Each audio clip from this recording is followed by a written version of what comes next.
Well, good evening, everybody, and welcome to our new episode of He Said, a look at the world from a seasoned black man's perspective. I'm your host, Alvin King, and welcome to our second anniversary show, ladies and gentlemen.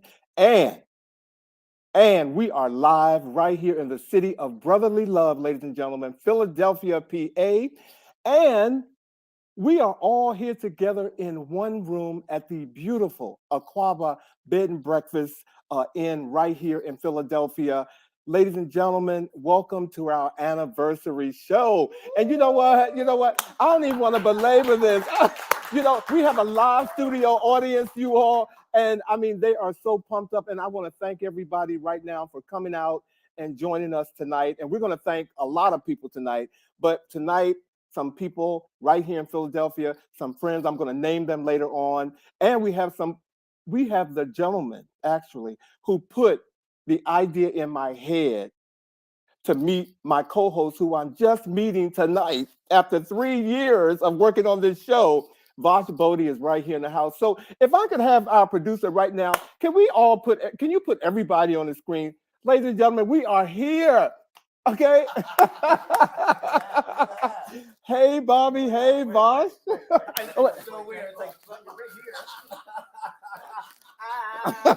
here.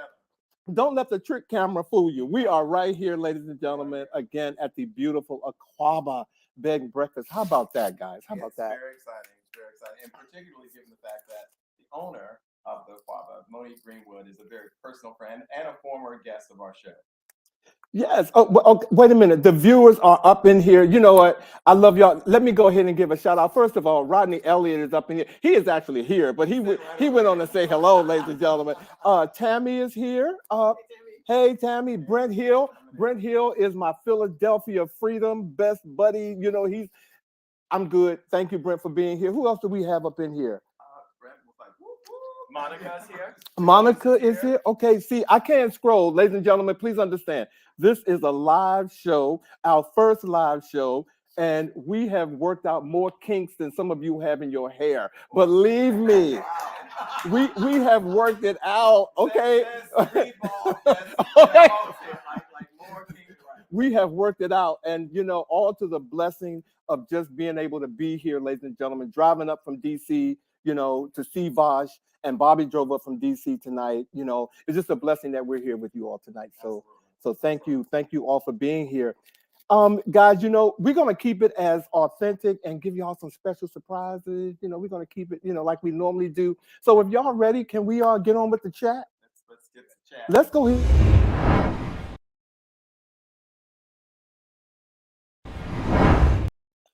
So I know many of you all have seen this on the news, but I want to talk about where the world is going, why everybody has to be so serious. You can't do anything without someone catching you off guard and making it headlines. And right now, I'm talking about Tiger Woods, ladies and gentlemen. And I got my cue card here because, again, we're a live show, and my teleprompter is somewhere in DC. Okay, so I'm just gonna go ahead and keep it real with y'all. But Tiger Woods was out driving, playing golf with Justin Thomas last week, actually, and they were joking around about something that happened at the ninth hole, and they had a little boy on boy joke. So Tiger Woods slipped him a tampon. Can you see this right here? He slipped him a tampon, and somebody took a picture of it, and all of a sudden Tiger Woods became a sexist. How do we know that he's not a trans man who needed that? Come on. Come on. Tiger, you know what? Okay, you got that point. Bing, bing, you got that. But we can't even make a joke with our boys or with our girls anymore without someone taking it to another level that just doesn't exist. Okay, Debbie down. Come on. You're Tiger Woods. People are taking pictures of you. You did not slip anything because it's all over the press. So his attempt to do a private joke failed miserably. And this is a man of a female child. Like it's just not funny. It's tasteless, and he should know better. He knows the eye is on him. He's Tiger Woods. Wow. See, and Bobby, I totally see it in a different. I agree with you. He said, okay, right. So I'm just gonna have to disagree with you. Yeah, he may have known that.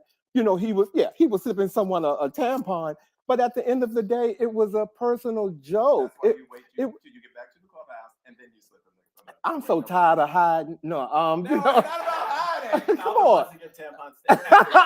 Tampons for you. Stop it. We're walking down the street. Do not slip me. Well, the paparazzi is on you these days. You can't even come over my house. The thing is, if he had a tampon ready on the golf course in Simpleton, he had planned this joke. Right. Yes. The joke. Okay. Whether it was a good joke or not, that is something that as we all become more woke, we have to be aware that you got to rethink your comedy because fart jokes just ain't cutting it anymore. Yeah. Tiger Woods is not a comedian. He's a golfer. Well, yes. Right. Which does that take the light off of him? No, he has the right making to a joke, but he also has to understand he is in the public eye. And it's just I thought it was tasteless and he should have known that. He should just come out and play golf and go home. I'm not going to say about women menstruating. That's what I need. Well, he ain't said. Okay, see, you know what, ladies and gentlemen, we got a couple of more. We got a couple of more people who have joined us, ladies and gentlemen. Hey, Michi, how you doing? Hey, Sean from North Carolina, thank you for joining us tonight. One of the big perks about our anniversary show, we get a chance to hear from some of our viewers and our guests who have been on the show. So we're going to be running some clips in between segments. So tonight, we want to, first of all, acknowledge one of our first clips that we have tonight. One of our guests who's been on the show, Mr. Rudy Miles.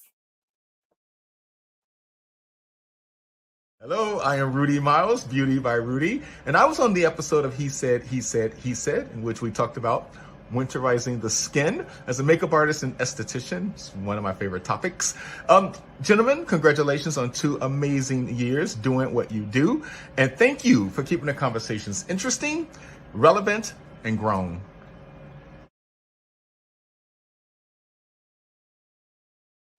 Oh, I'm sorry.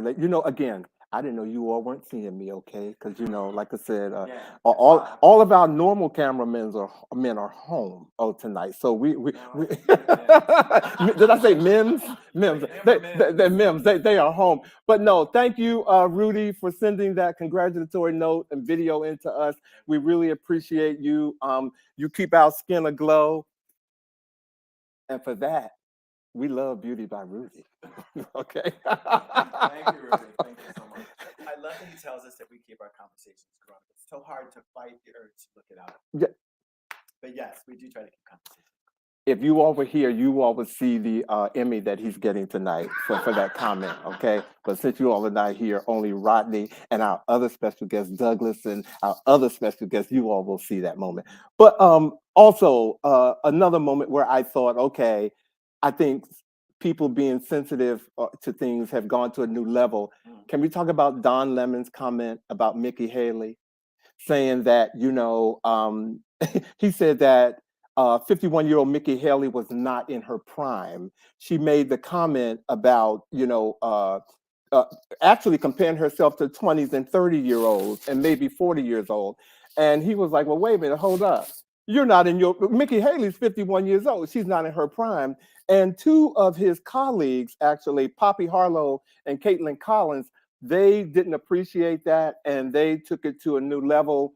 Don Lemon was actually put on a suspension and went to, he went to a training on how to be sensitive to women. Yeah. Absolutely. And he came back and now he's gone again. Do you think Don Lemon went too far? Bobby, you want to start? Again, I will say that I do believe that as we evolve as a society and people are able to identify in different ways and so forth, there's a lot going on. I do believe that there are times when people become very sensitive about it. but I also believe that when you know better, you must do better. Mm. Don Lemon is a seasoned journalist. He should have known better than to refer to a woman in her 50s and just saying like she's not in her prime. We don't treat men the same way when it comes to those types of things. Our current president is the oldest president in the history of our nation, and there are some who believe he is indeed too old, and there are statements about that. But when he was like in his 50s, no one would have ever said to him that he wasn't in his prime. They wouldn't have done it. He knew he should have known better. I agree. I mean, I watched the clip and I was just like, why is he talking? Why is he still talking? Like, Shut I mean, up. it was just Shut your painful mouth. to Yes. think that someone would think that it would be okay to say that to two women who were not that much younger than Nikki. I don't know. I don't know what he was thinking, but yeah, he definitely needs something has happened to him, and someone needed to have an intervention. I think that's what they were trying to do. What I do fear, though, is that there's still, I think that Don Lemon has, for some, had a bit of a target on his back. I think the whole notion of the bromance that he shared with Chris Cuomo, and then Chris said something, and then Chris was let go. Don kind of stood up for him. I don't know. I worry that some of it may also be a move to waiting for the opportunity to move him along.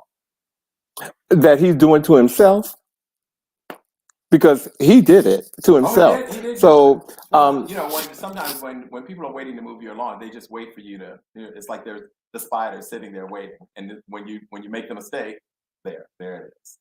well, I mean, I don't mean to make a comparison. I'm going to keep it at Don Lemon, but I have to mention, did that happen? Tiffany Cross, was she a part of that? Was she, that whole notion or that whole attempt to move people along?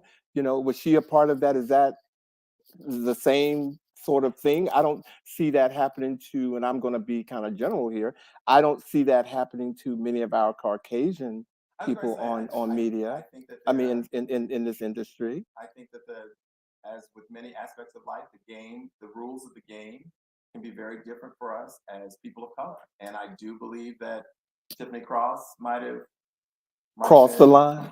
But you guys, we have witnessed other people who have been let go because they have used they've made racially insensitive comments. We've watched people get let go for various reasons. The fact that he's a Black gay male who said, and this is stupid. Alma even said he should have known better. Yeah. I mean, I don't appreciate her candidacy either. I don't appreciate some of the things that she said. He could have gone at her a different way. But talking about her being in her prime, like what? Like 50 is 60 is the new 40 and 70 is the new 50. Like what is prime and who is he to determine that? And the people overthink. Okay. No, I get you all's point. First of all, let me just say that Don Lemon is my Diana Ross of he's my Diana Ross of media, of anchor people. The camera. Okay, I just adore Don Lemon. Okay, so Don Lemon, come on my show because I'm supporting you. But okay, but his PR person was tough. Was tough. He was over on CNN. I wonder if she's with him now. She might, if she's in her prime, she may not be.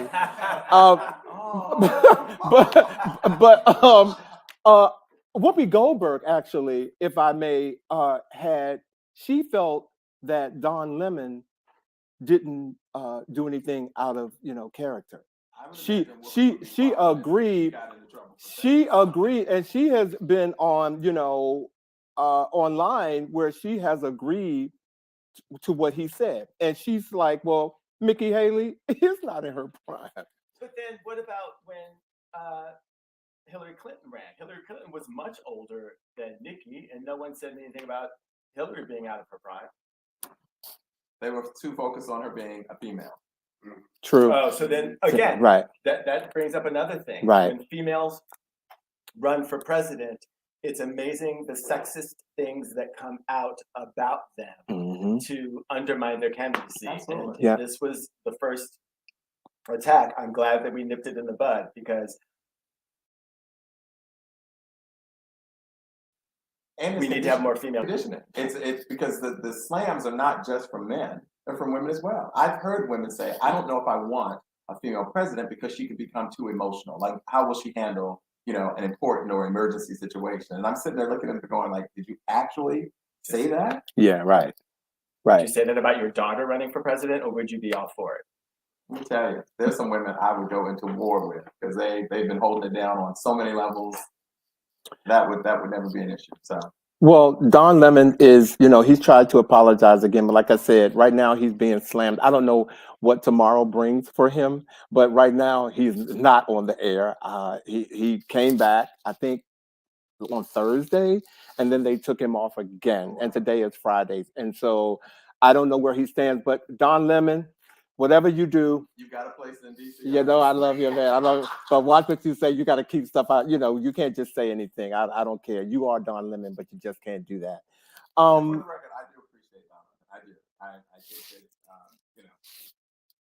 he's a good journalist. But. Yeah. Okay. Like I said, next to Donna Ross, he really is. Ladies and gentlemen, every week we have a main topic that we share with you, and we sometimes do that. A lot of times, do that through the wonderful guests that we have had on the show.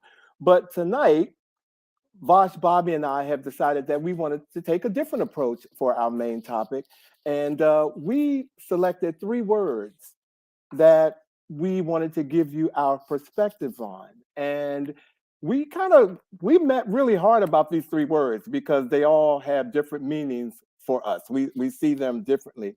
And the 3 words that we're going to share with you tonight, our perspectives with you tonight, are the words love, success, and freedom. Before we go into those, do we have another video message? Actually, no. I mean, we could, but I think, you know what? I think let's go ahead and run our next video presentation because Bosch is here with me and he's pinching me. And so, ladies and gentlemen, we have had some wonderful guests who have also become wonderful viewers that have become our guests. And so if we can, let's go ahead and show the next clip from one of our special guests, Rodney Bryant.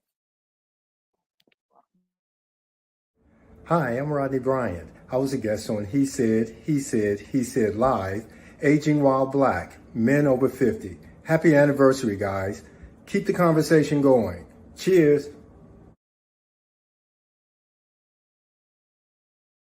Thank you, Rodney. And while we're here, we're going to show another one of our special guests who's been on the show.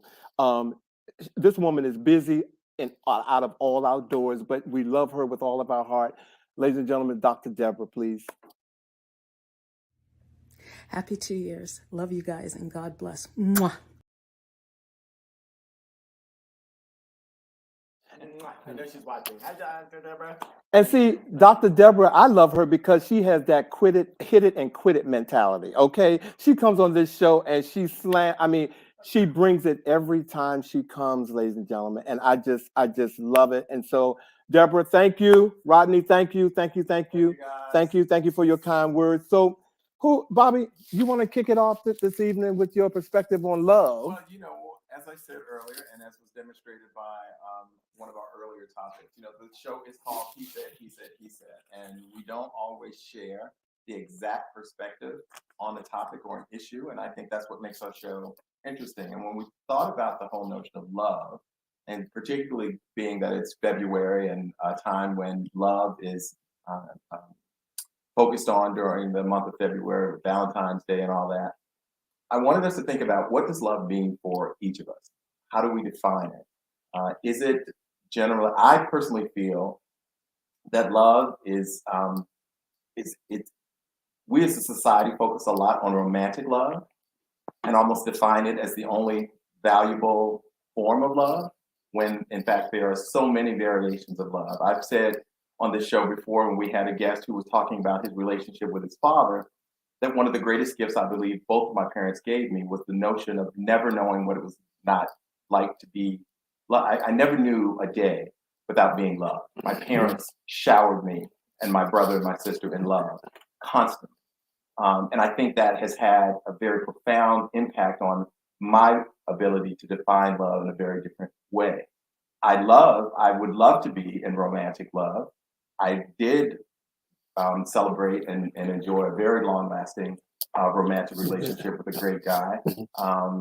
But it doesn't complete me. It is an addition to who I am. And so I don't feel if I don't have that, I'm alone necessarily. I get that from my friends, I get that from my village. So I see love in a variety of ways. Thank you. Thank you. Thank you. Thank you. And it's very interesting. First of all, I love the thing about your parents showering you guys with love. It warms my heart thinking about that. For me, whenever I think of love, I'm constantly reminded of how love is the power that guides the universe. And it is the thing that allows us to manifest the things that we want so much faster. So I'm constantly reminded that there needs to be love flowing through me at all times, regardless of what happens. We always have the choice to respond in joy or fear or hate or love. It's just a constant reminder that has to always be the place where the barometers turn to and set, regardless of the challenges. And there are challenges every day, especially these last couple of years, but it's just always that reminder. That's what that means to me. Thank you, guys. Every time, first of all, on both of your perspectives, especially yours, Bobby, because I've been knowing you for a long time. And so I have seen how your parents love on you. And so I have seen that. But my perspective on love, and I've shared this with Bobby and Vash, I'm extremely transparent. It has happened in phases. I grew up, in a home that was, there was a lot of abuse on my mom, and so from my dad. And so my idea of love growing up until the age of when, through a relationship, I was reminded that you need help, was my take on love was being hurt. And if you didn't hurt me, then you didn't love me. And so I had to go through a vast majority of my young life being in and out of relationships, platonic or, what do you call it? Intimate relationships. I had to go through that thinking that. But now that after I have gone through, all the therapy that I have gone through to be Alvin King, my perspective on love is that, and I had to write this down because I didn't want to mess this up. It is a deliberate act of valuing someone more than you value yourself. To me, love is the deliberate act of caring for and listening to others. And last, love for me is wanting others to succeed, to be happy and fulfilled. That's how I see love. And a lot of people always say I give good energy. And a lot of that comes from my perspective on love. So that is my perspective on love. What a journey for you, Alvin, to go through a place where that is what love meant to you, to be where you are now. I think it's also an extraordinary testament to you as a person. As you said, we've known each other for decades now. And, a lot of old folks would always say, thank God I don't look like what I've been through. And I just feel, the energy that you always share and give to others, Alvin, would never be assumed if people knew the story that you share with us about that. So I think it's a strong testimony of the work that you've done, the therapy that you've talked about. We on this show often talk about the value of knowing that there is no shame or stigma associated with asking for and seeking help from professional people who can help you move forward in your journey of life. And so kudos to you, brother, because it's you give an energy that does not reflect what you've been through. Thank you. And I quickly, or just to end, I also want to give a shout out. I mentioned that someone had to tell me, you need help. And so I was blessed to be in a relationship with a man who looked at me in my face and said, brother, I can see that you need help. You are hurt. I'm going to love you, but you need to take care of you. And that was my introduction to therapy. So I want to give a shout out to Derek Jackson. Rest in peace, my brother. But he was the one who introduced me to finding Alvin. So thank you. We need people like that. The people who will give you a mint and tell you that you need therapy. Yeah. How about that? How about that? You know what? You know what? Wait a minute. That's time for the he said cup. Okay. That's some tea right there. Thank you. Yeah. Okay. So yeah. Comment on some of them because our chat is going. People have been like, please. Wishing us. I want to acknowledge my friend Shannon Williams, who is way out in California. So we are reaching a national audience tonight on our second anniversary, ladies and gentlemen. Hi, Shannon. Thank you for tuning in. Hey. Hi, Shannon. Hey. Blake, who is here, has just said hello. Right. Audience participation as well. I'm gonna tell y'all about Blake. Okay. We got a lot of people. David Benjamin Eccles. Hello, David. Thank you for tuning in. Alma is here, our sister who we love. Marlon has said hello. I think we said hello to Michi. Yeah. Hi, Sean. Rose. Yeah, she said it's a wonderful definition of love. Samuel. And Tamara Coleman actually is someone that I knew back when I was much younger who has connected with Monique. And Monique called me and said, Alvin, I met a girlfriend of yours, Tamara. And so, Tamara, thank you for joining the show. I got tongue-tied a little bit because you are so awesome for joining the show tonight. I appreciate you. We're now connected via Facebook and we're going to catch up. But thank you for joining us tonight. I appreciate you. And did we say Maurice Scott? Did we give him a shout? Okay. Maurice. All right. He texted me earlier and said he was going to be on the show. So thanks for tuning in, bro. Hey, y'all. Well, I think it's time for us to get another shout out from one of our faithful viewers. And I'm telling you, I'm looking forward to this one because this one is real good. So can we run our next on Mr. Robert Blue Beatty, one of our faithful viewers? Hey, he said family. This is Robert Blue Beatty from Maryland, wishing you a happy second anniversary. Continue to do what you do. Relevant conversations, great interaction, and I look forward to many, many more years of growth. Happy second anniversary.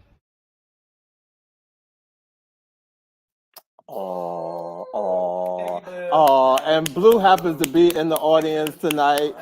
He happens to be in the audience tonight. He is. I'm telling you, to do a show like this, and we're gonna speak more on that. It takes having people in your corner. Okay, and he is one of the people who's in our corner. Every week. On time out. Okay, right. So our next word is success. And we wanted to get our perspective on success. Who wanna go first? Vash, you wanna do it? I'm gonna take success. I mean, for me, success is like, it's one of those really truly nebulous, although very specific things. For me, as I have gotten older and more seasoned, for me, success is being happy with the choices that I make. We are all living our own experience. So to live and to create or to cook or to love authentically, to me now, is success. What do you guys think? What's success to you? I kind of piggyback off of what you said, Vash. I'm looking at him, y'all, because he's sitting right here. I told y'all we're live. We're on the same show. But to me, I had to really think about this because success for me is about the differences that I've made in people's lives. And when I thought about it, you all know I've kept journals for years. We have one. And we talk about those journals. We want to get a hold of those journals. And through most of my journals, it journals like my different productions and people who I've met. And I've spent a lot of time, valuable time, encouraging people to be better than they are. And so to see the success in them, and I'm going to say this tonight, this vision of he said, I reached out to Vash after my friend Blake, who is sitting right here in the audience tonight, In 2017, I said, Blake, I want to do a show with 3 men, all the same age. He said, call my friend Vash. So I started trolling Vash's Facebook page and watching his actions. And in 2018, introduced the idea. And so here we are. I didn't make Vash. Vash is a very talented person, but I know that we have given enough to each other that have made this show what it is. And that to me is success. And so, and Bobby, you already know. You already know. So that's how I see success. For me, it's making a difference in someone else's life. I share that. I do. I think for me, success is something that evolves. I think it is defined individually. My success would not be yours. But what I do believe is important is that each of us works to find their calling, whatever that calling is. It's like when you're going to college and you choose a major and your parents are like, well, what are you going to do with that? What kind of money are you going to make with that? Will you be happy doing that? Like finding whatever that calling is, allowing that thing to find you, I think is a part of your success. And for me, the other piece of it is the notion that kind of piggybacks on what you were saying, Alvin, in terms of what is the difference that you have left? What is your legacy? How is the world different because you exist? Mm-hmm. And I just feel like I once heard at a eulogy that on a tombstone, the date of your birth and the date of your transition are there. They are important to a certain degree. What is most important is the dash, because that signifies what you've done between the day that you were born and the day that you left this earth. So I believe that your dash, what are you doing with the dash? And who, when you take your last breath, you have that feeling. Who are the people that you have impacted to the degree that they will stop what they are doing to come and honor your life? Mm-hmm. Mm-hmm. That's really interesting because I have been relatively obsessed since a young age of having some thing on the planet that resonates that I've been on the planet. Mm-hmm. I never really thought that would be what I would consider to be success, although I guess I must have because I've been obsessed with it. Mm-hmm. Not success, obsessed. Obsessed. What? Obsessed. He was like, I've been obsessed. I've been obsessed about success. Okay. Yes, Mm-hmm. yeah, right. So I guess that is really true. Like I totally agree with you. It's both of you. It's like, how do you affect other people's lives? What have you done to create love? If we can just bring in that other word.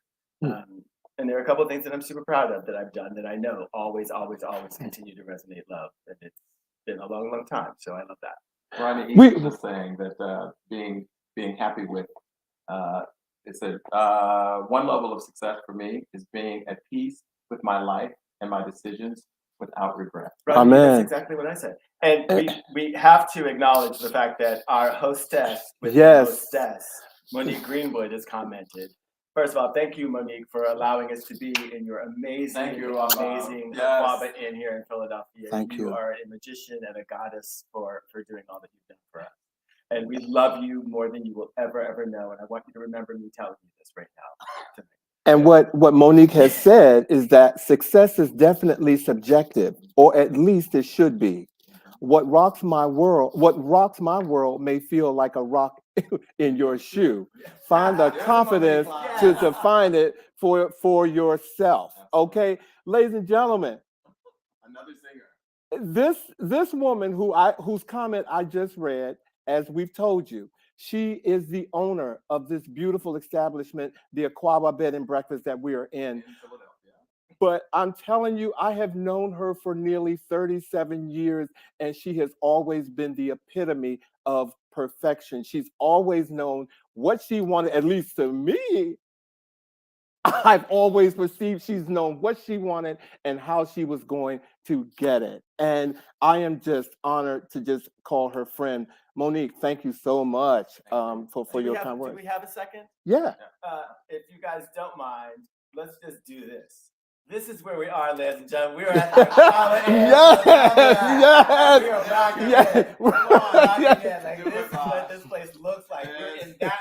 Right there, Okay. right there. These are the rooms. It's absolutely beautiful. Yeah. It feels like you are in someone's home Mhm. who has been waiting for your arrival and can't wait to show you the best of times. So if you have an opportunity to come to Philadelphia, one, look me up because I'm here, and then two, stay at the Akwaaba because my car now knows how to get you. Okay. So come on down to the Akwaaba Inn.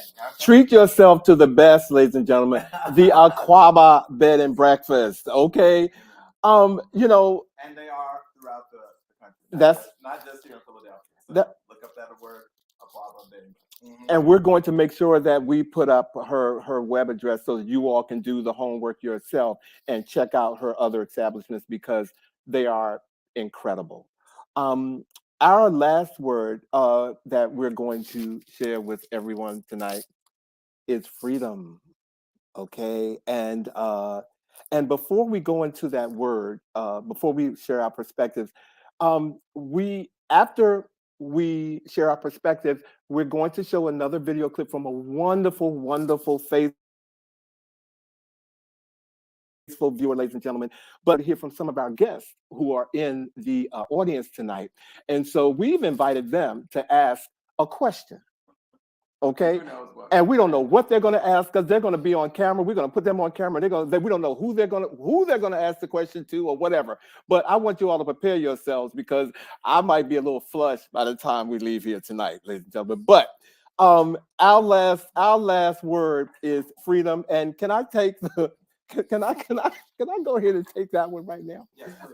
You know, Unless you want to show another video. nah, I want to go ahead and go ahead and talk because our next video clip is somebody very, very special too. And you know, they have a way with words, and so we want to make sure that we get that in. But freedom for me, actually, I've changed my whole perspective after freedom for me is like right now. I am living my life exactly the way I want to live it. I am doing the things that I want to do, and there are reasons for that. I have prepared for that. I have planned for that. And the things that I haven't planned for me, freedom is knowing that if they happen, that I'm aware and that I can, you know, I'm in the state of mind and the consciousness to deal with them. And so that I had just rearranged my whole perspective on freedom after sitting here tonight because I'm exactly where I want to be. And how many people can say that? Honestly, I can. So that's what freedom is for me, being exactly where I am, doing exactly what I want to do. Lots of people want to be next to me. Oh my God. And how many accomplished that? What'd you say? Woo! How many people have accomplished that? Let me check my Venmo.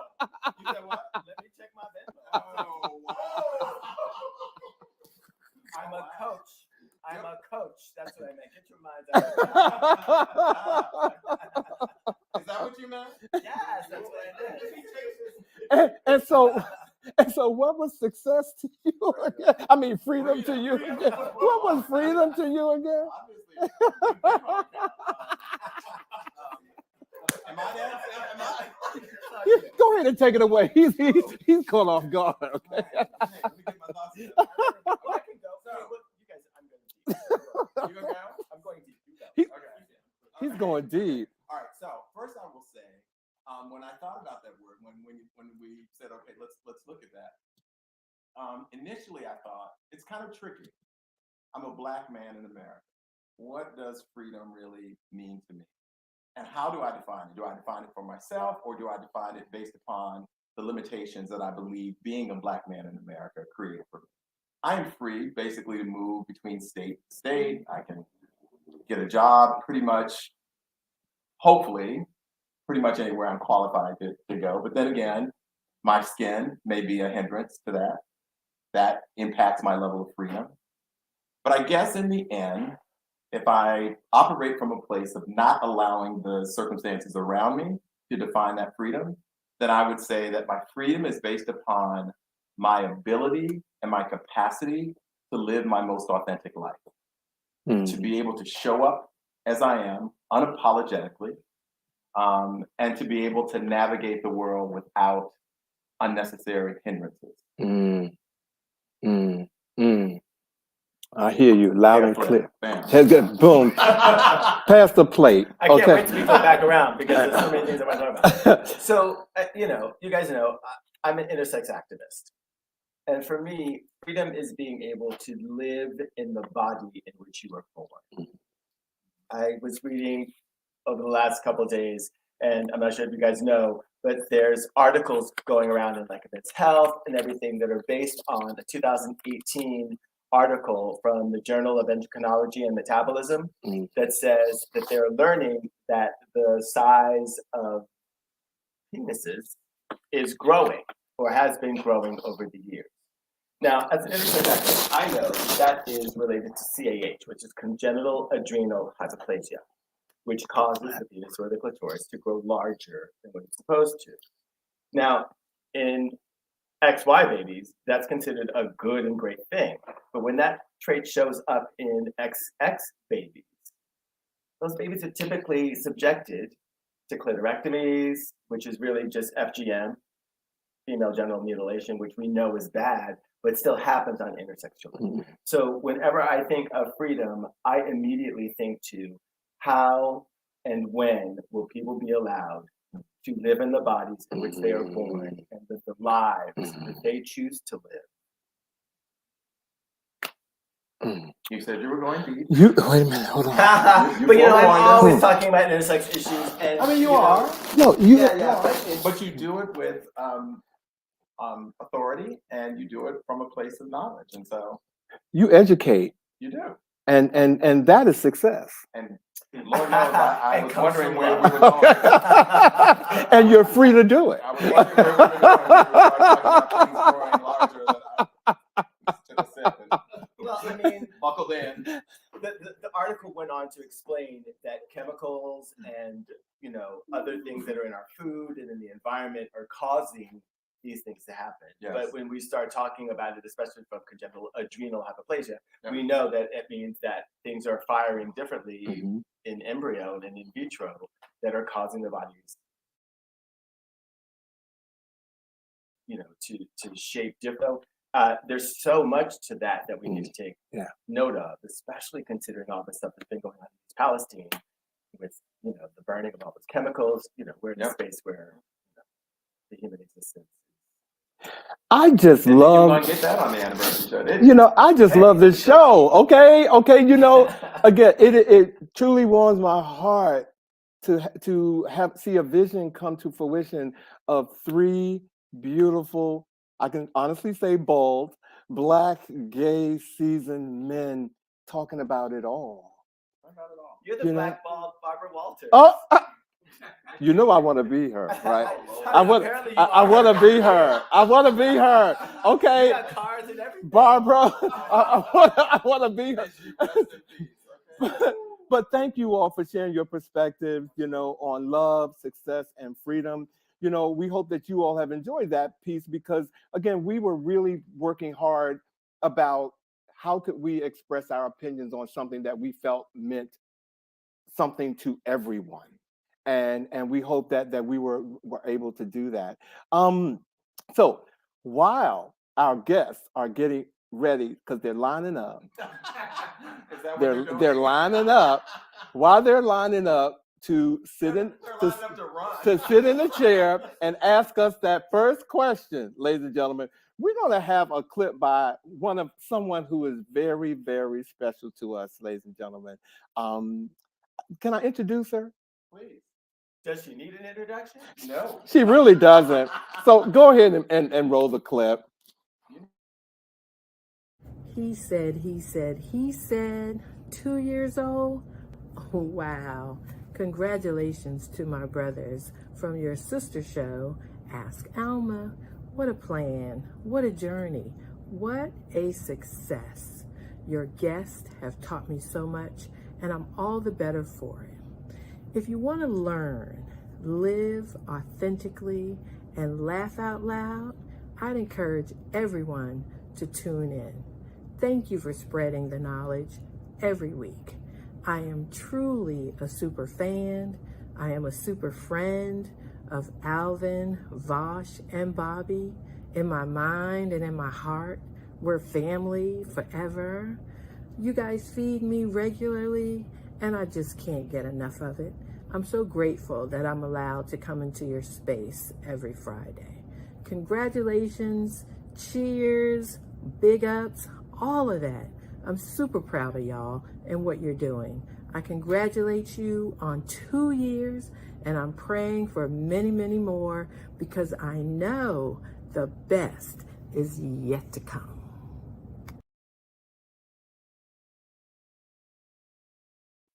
Thank you, Alma. You know we love you. We were just on her show on Tuesday, This Tuesday. spreading some joy. It was an experience. If you haven't seen it, check it out. Yes. Ask Alma. Every Tuesday night on NNPA, ladies and gentlemen, Ask Alma. You'll be glad you did. So, okay, so we have some of our guests who are going to ask some questions. Yeah. So let's go ahead. Our first guest. My name is Kevin. I'm from DC. And I just want to say happy anniversary, Alvin. I have known you for 40 plus years, and everything that you have done, you know, it has come to more than fruition, and it has been successful for so many people, including myself. I've watched the show for the past 2 years, and it's really been an incredible show. It really has. And my question is, moving forward, what direction would you like the show to go, say, within the next year plus? It's like we handed that question. And I just want to give a shout out. That's my road dog, Kevin. We've known each other since high school. He drove up to Philly with me. I wanted to thank you for being my road dog, my boy, forever. Always. Wow. Well, I'm going to go ahead and try to get this in terms of where I want the show to go. And this may sound like a cliche, but sky's the limit. The reason I started this show or felt like I had the vision to pursue this type of platform was because I didn't see it.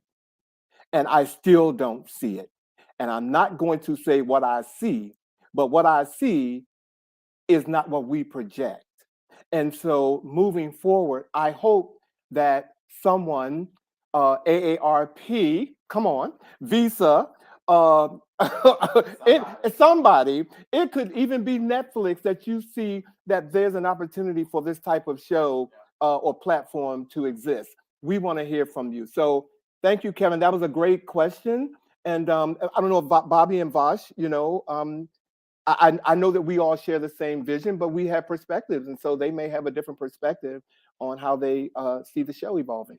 I definitely, well, first of all, thank you so much for watching us for 2 years. I mean, that's amazing. I mean, that's amazing. And I love that you watch, and I love that you're here. I love that you're a part of the family. I definitely see this show going to another platform where we can be seen by a wider audience. Not that we're not happy being with NNPA. I'm not saying that at all. But I definitely know that we want to be seen by a wider audience, because I think that the perspectives that we all bring, as you heard, just in the conversation about love, success, and freedom, we have different perspectives, all of which have resonated with each of you in different ways. And I think that in this time especially, we need more unity, we need more conversation, we need more acceptance, we need more love.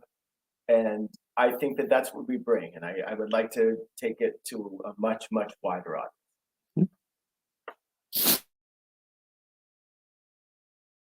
I'm the newbie to the team. That's really cool is like, I too have been watching the show for a while. And then to be invited to be part of the co-hosts was really special. So when I think to the future, I just want to echo what they're saying. You know, that like as our fearless leader, the creator of the show, Alvin says, you know, the sky's the limit. I think we want to be a space for folks who look like us, and that where we can be affirmed, but also educate others as well. So I just kind of echo what they say, and I'm glad to be a part of the team. Can they have hair? See, I'm not. Well, you know what? No, because Only bald people. because our next question comes from someone who's follically challenged as well. So, ladies and gentlemen, can we have Douglas? How you doing? Good evening. I am so honored and blessed to be here with you on your second anniversary. Now, I'm a man from the political science arena, and I just want to go back to one of the topics that you hit on earlier. About women being in their prime and not their prime and all those things. One, I wanted to know, what is your opinion of our Vice President Kamala Harris and why she's being treated the way she's being treated? And so that's the first part of that question. And two, do you think we will ever have another Black president to represent us? Wow. First of all, I want to say, all right, audience. All right, come on now. Thank I you. wish they would look at the camera. Wait, okay, wait a minute. Okay, wait. I said his name, but tell us who you are again, please, and where you're from. That would be you. I'm here. I'm from Philadelphia. I'm Douglas Daniel, and I'm from Philadelphia. East Oak Lane in the house. Thank you, Douglas. Well, you know, in depth, first of all, great question. In the sake of time, I'm going to say I don't know necessarily how Vice President Kamala Harris is being treated. I'm not quite sure that I can answer that question honestly. And the second part of your question as to whether or not will there be another Black president? I certainly hope so. If it can happen once, it can happen again. I think that Kamala has really, and I'm quoting another person in saying this, that she has been put on a glass cliff. She's not been given enough to do. She's not been given enough exposure. I don't know what's happening, but it's not like she has been primed to run for president after this term. There's an expression that says you always train your successor, and I don't think that that's been happening for her. Why has that happened? I do not know. I just wish that she was getting more exposure and more opportunities to prove herself, because I know that she's super bright. I know that she's super dedicated, and I wish that there was a path for her to be in leadership in the future. I definitely think we'll have another Black president. I hope it's a Black woman. If it's not a gay Black man who's bald. Yeah, I'm going to keep it quick. I'm just going to say it is not the first time in the history of this nation where we have not been able to figure out how to celebrate and uplift a strong Black woman. Right. It's just not the first time. And I believe that, let's not forget, she was running to be president. And so she is strong, opinionated, been cited to be sometimes challenging, as women often are when they know what they want and what they don't want. And I just think that there's been a struggle. That they have not. The first big issue they gave her was the border. We've been struggling with the border for how long? And they're going to give it to the first Black female president to do it. Like, it's a no-win situation. If it were that easy to solve, it would have been taken care of. So I just feel like, it's typical of America to struggle with what to do with her. And as was said earlier, like, I've seen no indication of them priming her into that. She's not the heir apparent, because she's just not, she's got it all these years. People would say, like, what is she doing? I know she's doing things. I know people who work directly for her. She's busy, but it's not being promoted in a way that suggests that she would be the heir apparent. Well, I'm also going to say, let me add this caveat to my answer to Douglas's question about I don't know how they're treating her. I don't know of any vice presidents that I can remember that stood out. You can't get too much press For me. Okay, you can't outshine the president. So I'm just going to leave it. And so if the argument or the conversation around this is because she's a Black woman and the first Black woman in this position, I'm ready to have a different conversation. But as far as the vice presidents go, I don't know of many that stand out. So that's so yeah, I wanted to add that caveat. So yeah, okay. So but we have one more viewer. I'm sorry, one more guest, studio audience that wants to ask the question, and here he is. Hello, folks. Hey, who are you? My name is Rodney from Philly, West Oak Lane section of the city. I don't really have a question, but I have a comment about the show. One thing I could tell you about the show is when I watch it, I leave the show feeling a little bit smarter. And you guys make me think about things I hadn't thought about before. What Alvin, you shared tonight, and I've known Alvin for a very long time. He's always been an amazing man. He's always been very beautiful physically, but also internally. And his production work is just amazing. Like everything he touches is going to be phenomenal. It's top notch. But I got to meet Vash tonight for the first time, and it was a really great meeting him. And I look forward to maybe seeing you soon, since we don't live far from each other. But Bobby, go ahead. Yeah, I'm coming over, man. I'm telling you, man. But Bobby, I want to say to you, you are my brother. We've known each other for just about 30 years, and I'm only 32. And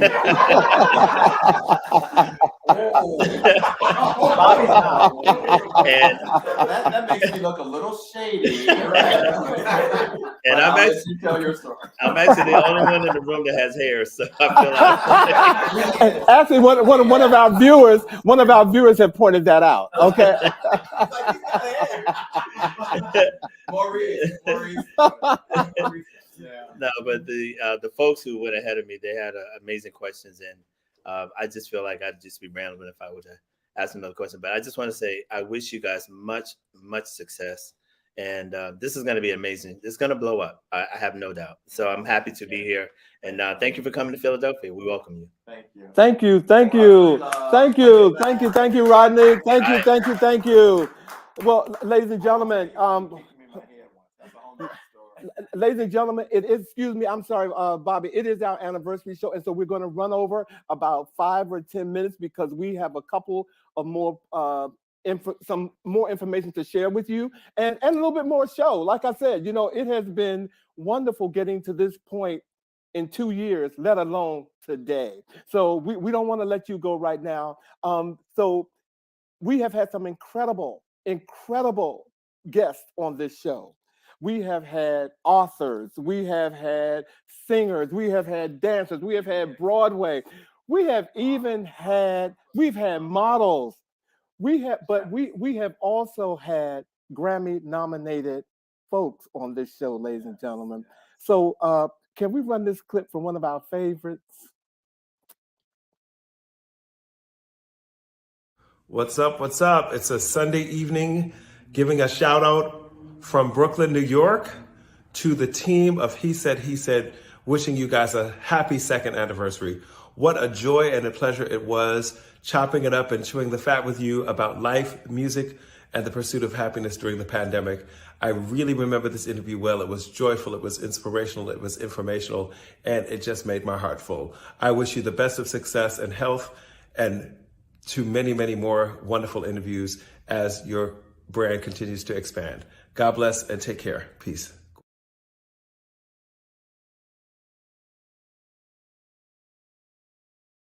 Ladies and gentlemen, if I could play the sound of a screeching car, I would do it right now. Okay, I promise you I would do it, because I need to make a correction. He is not only Gordon Chambers is not only Grammy nominated. He is a Grammy award-winning songwriter, ladies and gentlemen. He wrote Anita Baker's "I Apologize." Okay, and Brownstone. So I wanted to make sure that I put some black rubber on the street and came to a screeching halt to let you know this man is phenomenal. And he thank you, Gordon, for sending in a congratulatory note to us. We really appreciate it. And guys, before we close, can we run our last video and then or do you want to go ahead and put some perspective? You know what? No, like I said, y'all, we're gonna do this. We're gonna do this. Before we leave tonight, Now, Kevin has already, one of our guests, he's already asked the question, but we're going to give it to you in another way. We're going to just, quickly tell you what doing this show has meant to us. And we're going to do that hopefully in about 2 minutes. 2 minutes, can we do that? Yeah. So, okay, can we start with who want to? Go ahead, Bob. No, let the newbie go. Let the newbie go. Let him go. Yeah. Well, Yeah. What did he say? I don't know. I ain't I gonna. think because you didn't get to do it last year. The hazing is endless. No. I will say what this show means for me, again, it's about creating a space where we are affirmed.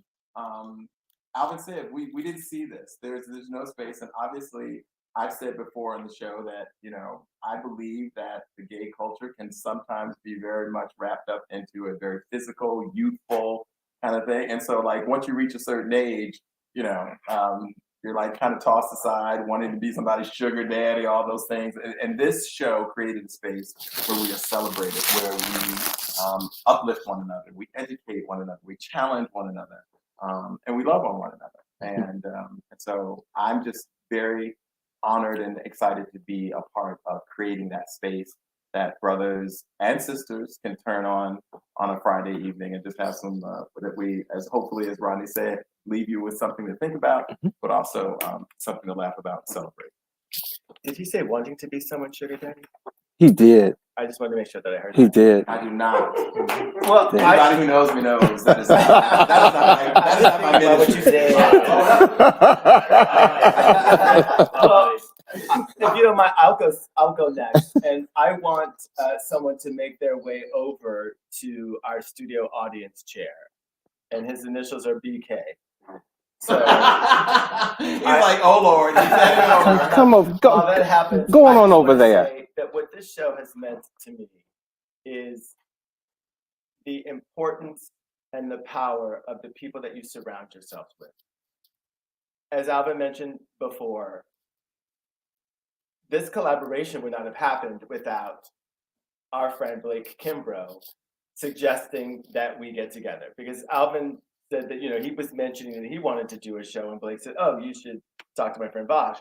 But Blake said a similar thing to me, because I was saying, I really want to get out of just doing what I'm doing with LGBTQI radio and really get into something that felt like it had more grounding in who I was as a person.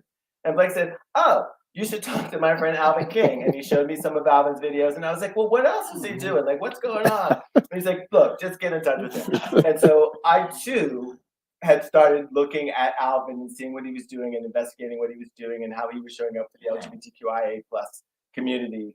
And it's all because of Blake. And I'm so happy that you have shown up today to our second anniversary to really just be the cement, the cornerstone, the light, the jewel that you are. And I just love you so much. And Bob.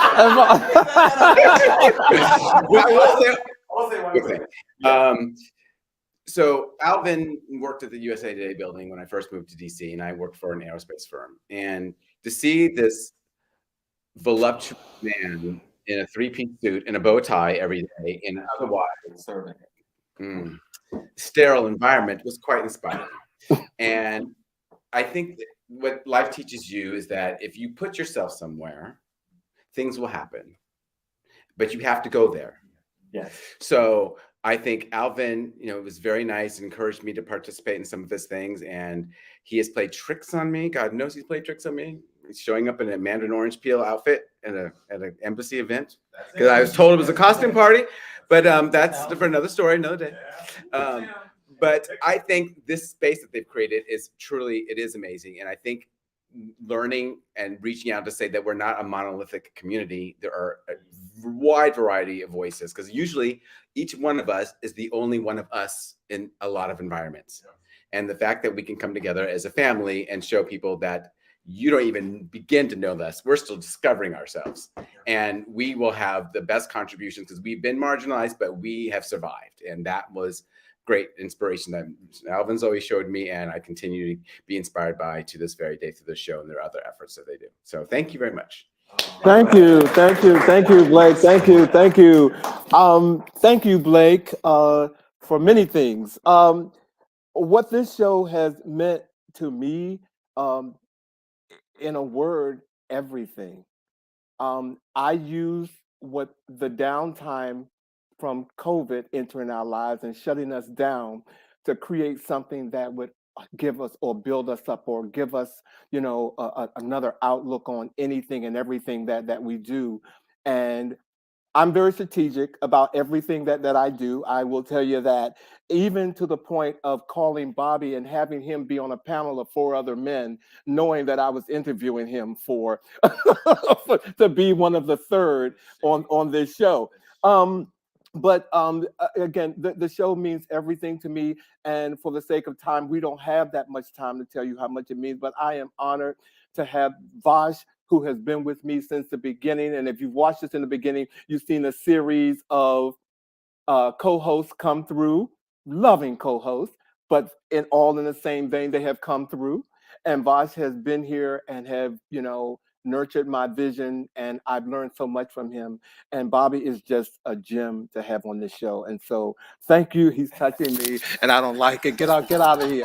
But I'm going to end right now. But everything, it means everything to have this platform. And I cannot thank the NNPA enough for allowing us to be on this platform, because we are showing up every week and we're showing out every week.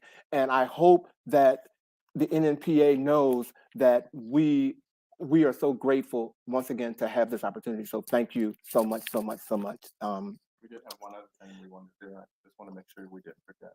What was that? There was one person that we said we wanted to make sure that we thanked. We had a lot of people. Yeah, but I wasn't going to do that yet. But you know what? Because the stage is yours, because you have part of this stage. Go ahead. Who do we want to thank, Bobby? He's like the Oz of this show. Like, he's behind the camera. He's making sure he's chatting with us, saying us like, move your camera, stop moving. You're making too much noise with your microphone. He will put up a picture of us that we don't want to see. Norman, if that picture comes up, I'm not going to be happy with it. But anyway, we want to thank Norman. What picture is that? Shut up. We want to thank Norman, our producer, for all of the work that he does behind the scenes to make sure that the show runs as it does each week. Yes, and I called Norman 3 years ago, about 2.5 years ago, and asked him, can you teach me how to do StreamYard? And I told him what my vision was. He said, well, let me produce it. And here we are. I called him to learn, to get help on how to do something, and he took it over. So Norman, we love you, man. Thank you for everything. And your daughter, Courtney, is now helping you produce. Can we go deeper in Norman's story? Go deeper. Not many people know this, but at the time that Alvin was looking to do this show, and Norman was like, hey, let me produce it. Norman went to the hospital, very, very sick. Mm-hmm. And he told us this. He said that one of the things that was a driving force to his healing was knowing that he needed to produce this show, that this message, these voices needed to be heard. And as soon as he got out of the hospital, we went on the air 2 years ago on February 26th. We did. So there is an anointing to this process. Amen. There's an anointing to this team. And I love each of you. If I don't tell you enough, I do. I love you, and I love the fact that I get to see you every Friday. I love that we get to joke around and educate and inform and inspire each other, as well as those people who tune in.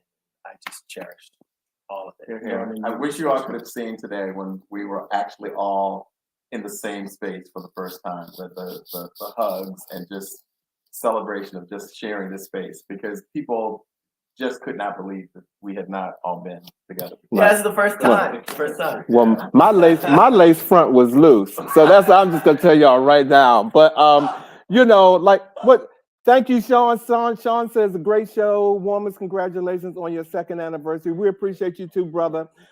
We have one more guest before we let you go. One more video clip of someone who brings the energy, ladies and gentlemen. Her name is Silver Logan Sharp, and we love her and her mom dearly. Can we run the clip? Wow. Congratulations. It's already been 2 whole years. Oh my goodness. My name is Silver Logan Sharp, and I can't thank you enough for having me as a guest on He Said, He Said, He Said. We had a ball.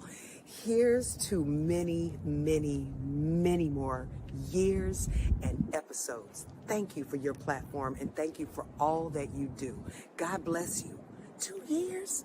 Okay, I'm ready for the next season.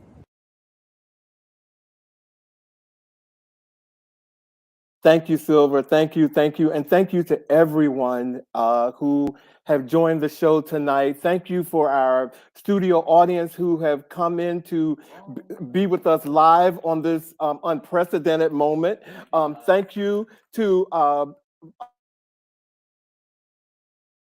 I'm going to say, Kevin, who drove up with us today. Thank you to Blake, who drove in today to help us put this show together. We do appreciate you. Thank you to Monique Greenwood for giving us this beautiful establishment to host our event tonight. And I would be remiss if I didn't leave you with what we always do every week, our words of the week, which are now being presented by my boy, Boddie. Okay? If you look back only at your mistakes, you think you were an idiot. If you look back only at your wiser choices, you think you were infallible. But if you look back on everything, you realize you're a human being who has been through a lot, growing a lot, is always still learning and improving as time goes by. And that was a quote by Do Zantamana. Thank you, Bobby, for providing that. Thank you, ladies and gentlemen, for joining us on our second anniversary episode of He Said, He Said, He Said. We love you. Please tune in, tell a friend, and let me say hi to Sam, to Derwin. I didn't say hi to you all when you all came on. Did I say hi to Rodney? I just want to make sure that you know that we love you guys and we really appreciate you all, sticking with us. So until we see you again, take care of yourself, and we'll see you on the next episode of. Y'all saw. Okay. We'll see you guys on the next episode of He Said. He said. Good night. Be safe out there. Thank you, audience. Oh.